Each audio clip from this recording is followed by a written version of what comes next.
أعوذ بالله من الشيطان الرجيم بسم الله الرحمن الرحیم سورۃ الشعراء آیت نمبر 160۔ الشعراء اس سے پچھلے رکوع میں پچھلے درس میں قوم ثمود کا تذکرہ تھا۔ یہ ان کی طرف حضرت صالح علیہ السلام کو پیغمبر بنا کے بھیجا گیا تھا۔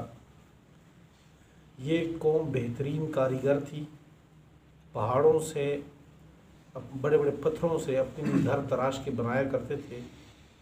ان کے بنائے ہوئے گھر جو پتھروں سے انہوں نے تراشے آج تک موجود ہیں، ہزاروں سال گزرنے کے باوجود۔ بہترین ذہن تھا، بہترین دماغ تھا، لیکن اس کے باوجود اللہ پر ایمان نہیں لائے تھے۔ احکام الہی کا مذاق اڑاتے، من چاہا معجزہ مانگا، اللہ نے عطا کیا، اور پھر اس معجزات کی بے حرمتی اور بے اکرامی کی۔ جب یہ بے اکرامی کی، وہ اونٹنی اس کو انہوں نے کاٹ کے زخمی کر دیا، تو اللہ تعالیٰ نے اپنا عذاب لایا ان کے اوپر،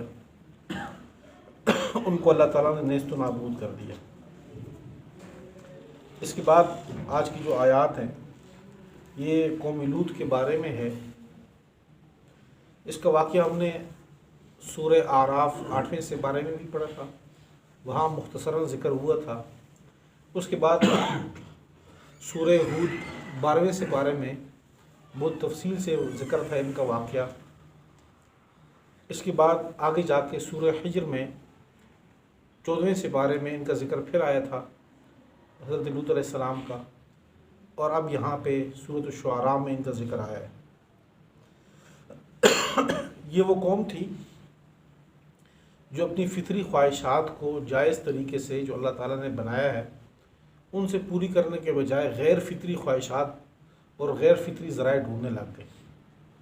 اور یہ جب بیماری مستقل اس قوم میں پھیل گئی کہ مرد مرد کے ساتھ اپنی جنسی خواہش پوری کرتا، عورت عورت کے ساتھ، جو اللہ تعالیٰ کی بنائی ہوئی فطرت کو ہی ان لوگوں نے بگاڑ دیا، تو حضرت لوط علیہ السلام کے ساتھ یہ تو عمل وہ بدترین تھا، لیکن اس کے ساتھ ساتھ یہ لوگ مشرک بھی تھے، شرک بھی کرتے تھے۔ ایک تو حضرت لوط علیہ السلام نے ان کو شرک سے باز رکھا، دوسرا ان کو یہ کہا کہ یہ جو عمل تم نے شروع کی ہے، تم سے پہلے تو جب سے دنیا بنی ہے اس طرح کسی کے سوچ، کسی کے عقل میں یہ بات آئی نہیں کہ غیر فطری طور پر تم اپنی جنسی چیزیں پوری کر رہے ہو، خواہشات کو، تو تم لوگ جہان میں ہی پہلے ہو جو کام کر رہے ہو، اس کو چھوڑ دو۔ بار بار جب ان کو سمجھایا اور مسلسل سمجھاتے رہے، یہ قوم باز نہیں آئی۔ اس کے علاوہ یہ تو بنیادی بدترین خصلت تھی، اس کے علاوہ 8-10 خصلتیں علماء نے اور بھی ذکر کی جو اس قوم کی ممتاز تھی، جن میں پائی جاتی تھی۔ حضرت لوط علیہ السلام یہ حضرت ابراہیم علیہ السلام کے رشتہ دار ہیں، اور یہ وہ وقت ہے کہ جب حضرت ابراہیم علیہ السلام خود بھی پیغمبر موجود ہیں۔ اس وقت ایک سے زیادہ پیغمبر بھی آیا کرتے تھے، یعنی کہ حضرت ابراہیم علیہ السلام کا دائرہ اختیار وہ اور جگہ پہ تھا، ان کا دائرہ اختیار اور جگہ پہ تھا۔ کہتے ہیں کہ قوم عمالقہ قوم تھی۔ بہرحال بستی یہ دریا کے کنارے آباد تھے۔ حضرت لوط علیہ السلام کے سمجھانے کے بعد جب یہ باز نہ آئے تو وہ فرشتے جو سب سے پہلے حضرت ابراہیم علیہ السلام کے پاس آئے، ان کے پاس خوشخبری کا پیغام لے کر آئے کہ اللہ تعالیٰ آپ کو بیٹا دے گا، آپ کو پوتا دے گا۔ اس کے بعد آگے جب حضرت ابراہیم علیہ السلام نے پوچھا کہ آگے آپ لوگوں نے کہاں جانا ہے، انہوں نے اس بستی کا بتایا کہ ہم نے یہاں پہ جانا ہے۔ تو کیوں جانا ہے وہاں؟ تو حضرت لوط علیہ السلام موجود ہیں، کہا کہ اس بستی کو تباہ کرنے کا حکم آ گیا، آرڈر آ گیا۔ تو حضرت ابراہیم علیہ السلام اپنی فطری نرمی کے ان ابراہیم الحلیم الاواہ منیب، اللہ جل شانہ سے ان کے بارے میں بار بار یہ اصرار کرنے لگے کہ اللہ ان سے یہ عذاب ٹال دے، ہو سکتا ہے کہ ان لوگوں کو عقل آ جائے کسی طریقے سے۔ اللہ تعالیٰ نے وہ بار بار کے اصرار کو، شدت اصرار کو جھگڑے سے تعبیر کیا کہ یجادلنا فی قوم لوط۔ حضرت ابراہیم علیہ السلام تو لوط علیہ السلام کے بارے میں ہم سے جھگڑنے لگ گئے کہ آپ ان کو معافی دے دو۔ اللہ نے کہا کہ نہیں، ایک عذاب کا وعدہ آ چکا، اب نہیں ہٹنے والا کسی طریقے سے بھی۔ تو سورہ ہود کے اندر ہم نے تفصیل سے وہاں پہ پڑھا تھا کہ یہ فرشتے آئے انسانی شکل میں، بچوں کی شکل میں، اور جب آئے حضرت لوط علیہ السلام کے پاس تو حضرت لوط علیہ السلام باوجود پیغمبر ہونے کے ان کو پہچان نہیں سکے کہ یہ انسان ہے یا انسان کے لبادے میں فرشتے ہیں۔ تو حضرت لوط علیہ السلام کے پاس آئے کہ ہم آپ کے مہمان ہیں۔ ان کی شکل و صورت اور خوبصورتی کو دیکھ کر حضرت لوط علیہ السلام نے کہا کہ جب میرے کندھے پہ بہت بھاری ذمہ داری ہے، تو ان کو مہمان بنا کے ان کو ٹھہرایا اپنے گھر میں۔ ان کی بیوی نے قوم کو اطلاع دی تو قوم آئی دروازہ توڑنے کے لیے کہ آپ لوگ تو ہمیں نصیحتیں کرتے، خود تم نے بچے یا گھر میں رکھے ہوئے ہیں۔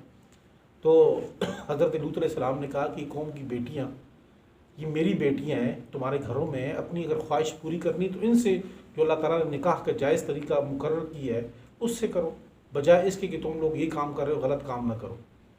تو جب وہ باز نہ آئے تو حضرت لوط علیہ السلام بہت زیادہ خفا ہوئے اس پہ اور افسوس کرنے لگے، کاش کہ میرے پاس کوئی قوت ہوتی، پاور ہوتی، یہ مضبوط قلعہ ہوتا، او آوی الی رکن شدید، کہ میں وہاں پہ مضبوط ٹھکانہ پکڑتا، اپنے مہمانوں کی حفاظت کرتا۔ یہ قوم تو بدبخت ہے کہ اس حد تک بھی مجھے رسوا کر رہے ہیں مہمانوں کے سامنے۔ تو بعد میں فرشتوں نے یہ کہا کہ ہم تو جو انسانی شکل میں تھے کہ ہم تو اللہ کے بھیجے ہوئے فرشتے ہیں، ان کا عذاب کا پیغام لے کر آئے ہیں آپ کے پاس۔ اب رات کا اندھیرا پھیر رہا تھا، کہا کہ صبح سحری کا وقت ان کا ہے، سحری کے وقت ان پر عذاب آئے گا، اور جب عذاب آئے گا تو آپ نے آگے جانا ہے، پیچھے مڑ کے نہیں دیکھنا ان کے ساتھ حشر کیا ہوتا ہے۔ اور پھر سورہ ہود میں تفصیل سے ہم پڑھ چکے ہیں، اللہ فرماتے ہیں وہاں پہ فَجَعَلْنَا عَالِيَهَا سَافِلَهَا وَأَمْطَرْنَا عَلَيْهِمْ حِجَارَةً مِّن سِجِّيلٍ مَّنضُودٍ مُّصَوَّمَةً عِندَ رَبِّكَ، ہم نے اس کی جو اوپر والا حصہ تھا اس کو یوں نیچے کر دیا، یعنی کہ ان نے انسانی فطرت کو الٹ کر دیا تھا۔ تو اللہ تعالیٰ نے ان کے اوپر جو عذاب آیا وہ بھی الٹ دینے والا عذاب تھا کہ زمین کے جو اوپر والے حصے کو اکھیڑ کے نیچے کر دیا اس کو، اور جو نیچے والا حصہ تھا اس کو اوپر لے آئے۔ اور پھر صرف اتنی بس نہیں کیا، اس قوم کے اوپر پتھروں کی بارش برسا دی۔ پتھر بھی اللہ فرماتے ہیں من حجارت من سجیل منضود، نوکیلے نوکدار قسم کے پتھر جو سیدھے جا کر لگتے تھے ان کے اوپر، تو وہ پتھروں کی بارش بھی اللہ تعالیٰ نے ان کے اوپر برسائی۔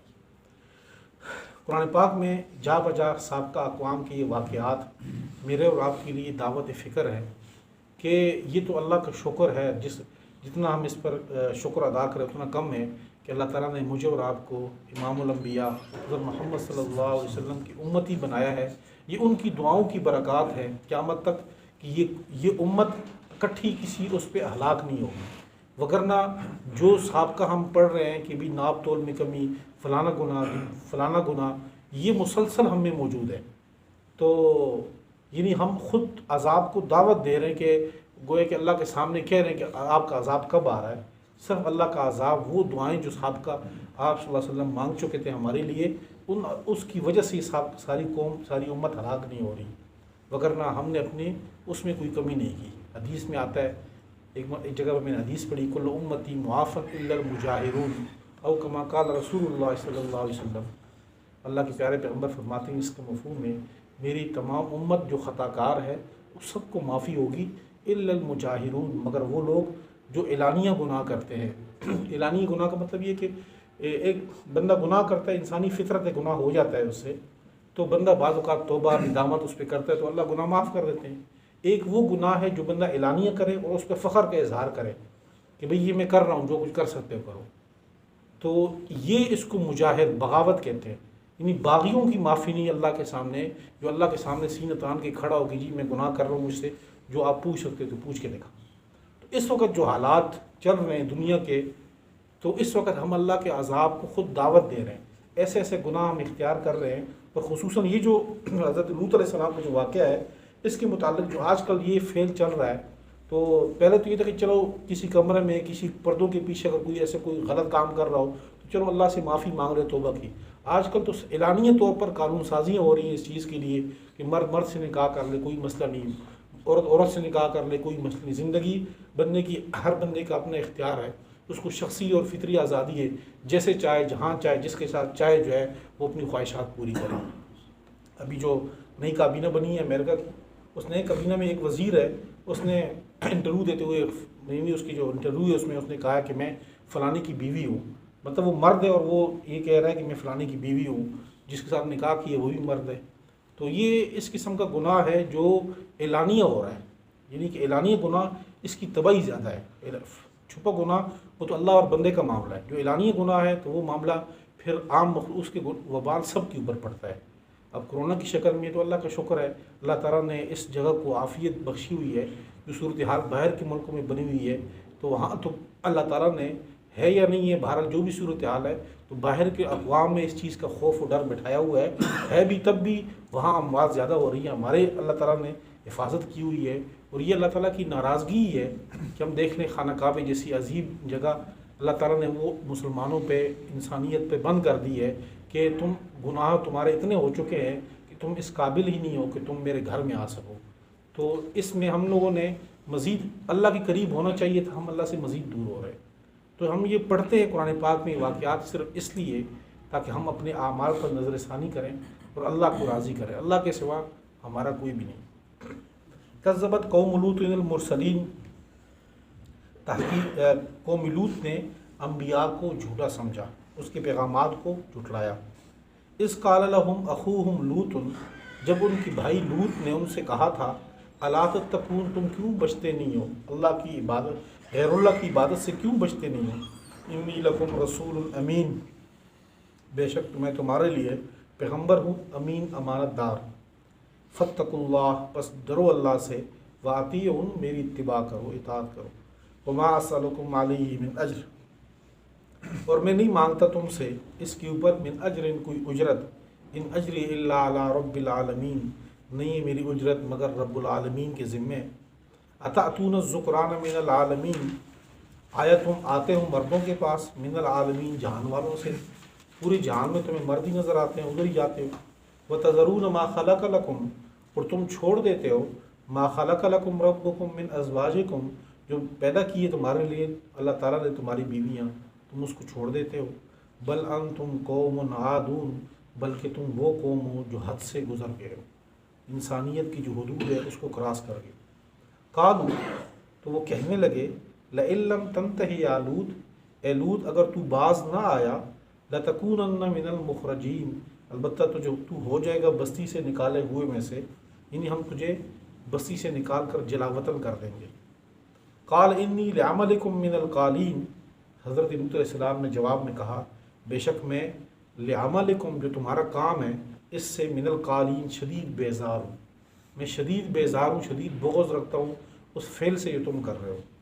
رب نجنی، حضرت لوط علیہ السلام کی دعا کہ اے میرے رب، نجنی، مجھے نجات دے، واہلی، اور میرے متعلقین کو، میرے اہل و عیال متعلقین کو، مما یعملون، اس سے جو یہ عمل کر رہے ہیں، جو یہ گندہ فعل کرتے ہیں، اس سے مجھے اور میرے اہل و عیال کو نجات دے۔